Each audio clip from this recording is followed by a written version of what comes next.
He kōna e purangi tēnei nā te reo irirangi o Aotearoa.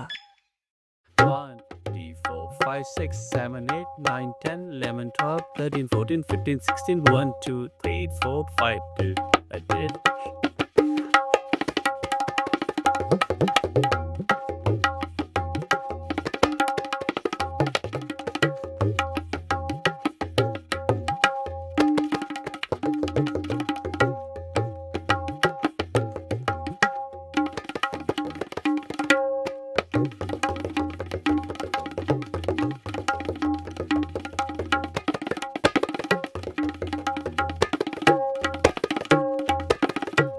So this is a classical North Indian tal called teen tal. So all these fields are utilized in film music. Manjit Singh is possibly one of Auckland's most well-known tabla players. He's Punjabi and grew up in the North Indian city of Ludhiana and runs a music school in Auckland teaching Punjabi music and classical tabla. My name's Kadambari Raghukumar, and in this second part to Back to Basics, we're about to dive into another sonic universe. This time, it's the fascinating connection between ancient Indian music traditions and the more modern sounds of Indian film and folk music. So while Bollywood and Bhangra are inextricably part of the modern Indian music experience, the real bedrock upon which all of that is actually built is classical Indian music. And that's what we're getting into in this episode of Back to Basics. First thing, I think Bollywood, we need to clarify the term itself. Bollywood is just one type of cinema in India. It is the Hindi film music. That's Kooshna Gupta, Mauritian Indian researcher working towards her PhD in ethnomusicology, and her focus is Hindi cinema and Bollywood.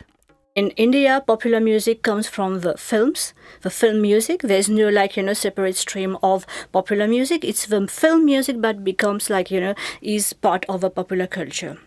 So Bollywood is basically Hindi film music. I'm so excited to have you both because between Bollywood and Bhangra, our Indian identity is sort of just steeped in these stereotypes, right? To me, that's, as much as it's hilarious, it's slightly annoying sometimes when you find yourself in positions where you have to explain the idea that there is, a lot more to Indian music than Bhangra and Bollywood. So welcome to Back to Basics, everyone. In this series, I talk to musicians and people involved in the universe of music from different diaspora living here in New Zealand about the staple forms of music that they grew up listening to and how that shaped their life today. Music was part of our family. So I grew up listening to classical music. But for dancing, Bhangra music is very preferable for dancing. There you go. While it's admittedly hard to get away from that infectious rhythm, no matter how far from the motherland you are, the cost often is some disassociation from this rich and ancient heritage of traditional classical music, and also a perpetuation of that stereotype and homogeneous idea of what Indian music is. For many, even Indian kids and families here in New Zealand, the perception of Indian culture or Indian music is more like Bollywood or the Bhangra or the Punjabi pop music for Punjabi families. Yeah. What did you grow up listening to, Manjit? So a mix of all various genres has been part of my musical listening experience. Yeah. My story with the music is a bit odd, as I've been told to me when I was very young by my classmates that you listen to old people's music or something. So I grew up listening to classical music. And when I was in my teenage, I listened to a lot of ghazals and Nusrat Fateh Ali Khan's Sufi music. What about you, Kooshna? Growing up in Mauritius, how fascinating as a Mauritius-born person of Indian origin. What sort of music did you grow up listening to?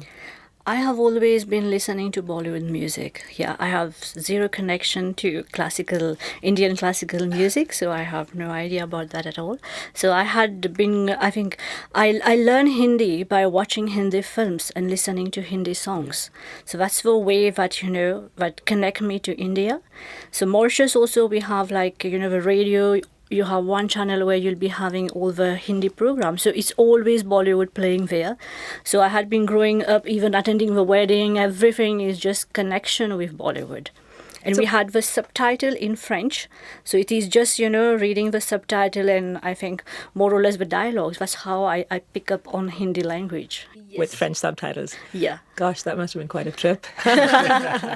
So, assuming you speak French, Hindi. I speak French, Hindi, and in Mauritius we have Mauritian Creole, so which is based on French lexicon. So I speak that as well. So I speak French, Mauritian Creole, Hindi, English, and Gujarati because I stayed in Gujarat for almost 15 years. Doing your doctorate in Bollywood, that's quite something. Yeah. Well, it's a long journey, and I think all the time I was in Mauritius, I had zero idea that I'll be like, researching on Bollywood. But I think I had always been fascinated and connected to movies. And so I went, after my schooling in Mauritius, I went to India for my higher studies because, when you are from the Indian diaspora, like, you have your parents are always like, I'm the fourth generation. So there is always that longing, Yep, and that mawkish nostalgia about the homeland you see in film music is also a real thing in the diaspora, I'm not going to lie. But there's a degree of musical manipulation at play here, tugging on those heartstrings. And the secret is all in those classical Indian ragas. Here's Manjit again. What I see is Bollywood classics, when you listen to the classical, the old Bollywood filmy songs, the songs are based on classical music ragas. They are not classical music, but they are based on a certain raga. And why? Because Hindustani music ragas are meant to evoke certain emotion. And they explain and relate to certain emotion. When film song is produced, it tells about a certain emotion. So a suitable raga is there, and the song lyrics are there.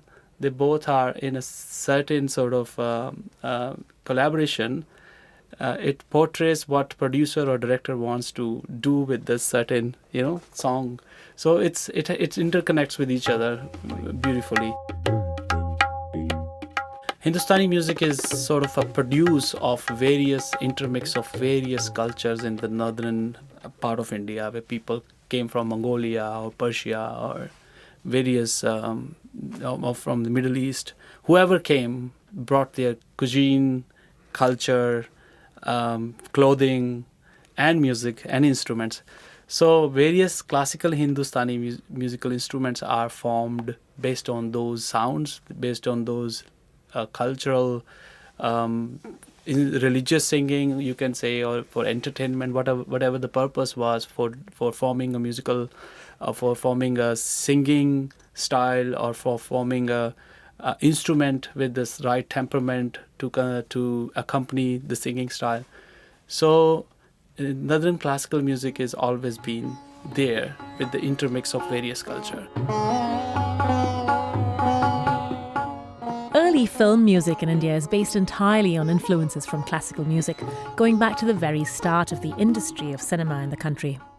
Before we start having the moving images, we had like theatres. We have drama. And drama, Indian drama was based on Parsi theatre, which had like performances as well as incorporated with music and dance. And live music. Yes, live music. So when, moving images came into place, so they still had like the movie going on, but what about the music part? When you had live tabla, violin, and harmonium was being played, like together with that. So these are the roots from the Indian classical music. And by the time when it become like, when you have sound coming in 1931, so then you start having like live singing, and then gradually you get playback singing, which is a very big part of Hindi film music in India.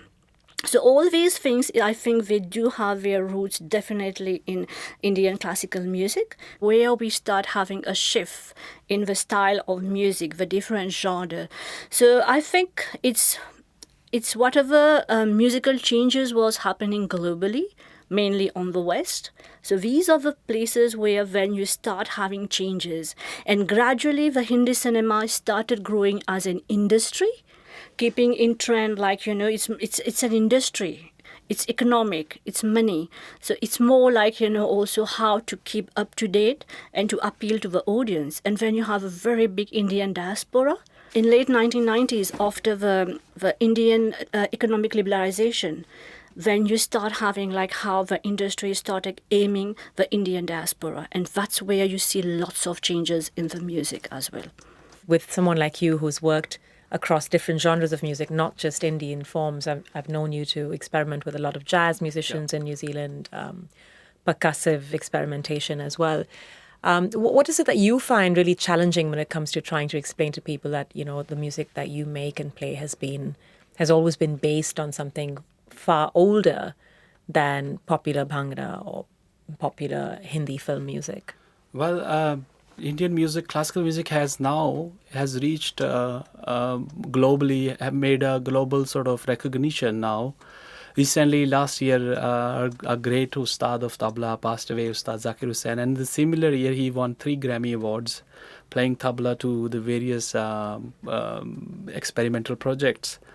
People know that Indian music has a big sort of lineage, connects to the ancient times, from the Vedas to the Islamic era, and then to Rabindra music is being part of it, or Gurmat Sangeet is being part of it. So I don't feel that it is difficult now these days. Why then, even today, say in a city like Auckland, or for that matter in a country like New Zealand, say you have an Indian event, Diwali, why is it that we only tend to see Bhangra being performed and Bollywood being performed, either through dance or through singing or whatever form it might take? That's a question I also want to ask Auckland Tourism or whatever organization is there, why they're portraying our culture so badly on the Diwali stage. I also talk to the people who produce it, why it's only dance, and Bollywood dance specifically is being part of the main stage, and majorly it's dance numbers and it's item songs. Item songs are being performed by young kids. Explain item songs to, say an audience member who has no idea what an item song is. Okay, an item song is one type of Hindi film song which is like focuses on the erotic display of women, where the performer has no connection at all to the narrative, so she just appears for that performance. That is such an academic explanation. I couldn't. My PhD is on item song.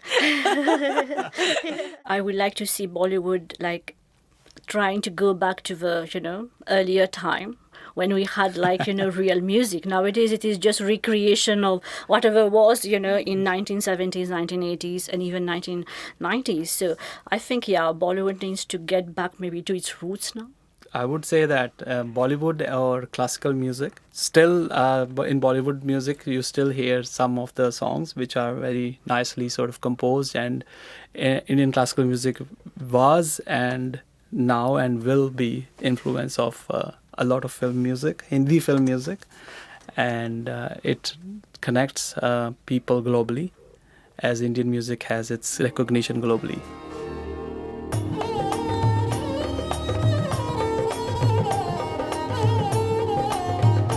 There's only so much one can cover of this vast topic in one episode, but stay with the podcast by following Here Now on all your favourite podcast platforms. Today's episode of Back to Basics was mixed by Daniel Hurley, and I'm your host and producer, Kadambri Raghukumar. Big thanks to Manjit Singh and Kooshna Gupta for joining me on this episode of Back to Basics on the Here Now podcast. Thanks for listening.